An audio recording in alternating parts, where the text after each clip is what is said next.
جنازہ پر دوبارہ نماز جنازہ پڑھنا، جنازہ پر دوبارہ نماز پڑھنا، اس کا کیا حکم ہے؟ چنانچہ اگر امام کا مستحق شخص، اگر امامت کا مستحق شخص جنازے کی نماز پڑھا چکا ہو تو اب دوبارہ اس کی نماز جنازہ پڑھنا یہ جائز نہیں ہے۔ لیکن اگر میت کی ولی کی اجازت کے بغیر کسی غیر مستحق نے نماز جنازہ پڑھا دی تو اب ولی کے لیے نماز جنازہ پڑھنا یہ درست اور جائز ہے۔ البتہ جو لوگ پہلے نماز پڑھ چکے ہیں وہ ولی کی اقتداء میں دوبارہ نماز نہ پڑھے۔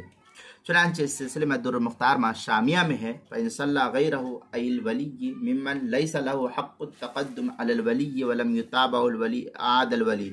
اس طریقے کی عبارت در المختار مع شامی جو زکریا بک ڈپو دیوبند کا ہندی نسخہ ہے اس کی تیسری جلد صفحہ 124، بیروت کا چھپا ہوا نسخہ فتاوی شامی کا اس کی تیسری جلد صفحہ 115 اور 116، کتاب المسائل اس کی دوسری جلد صفحہ 89 پر اس کو نقل کیا گیا ہے۔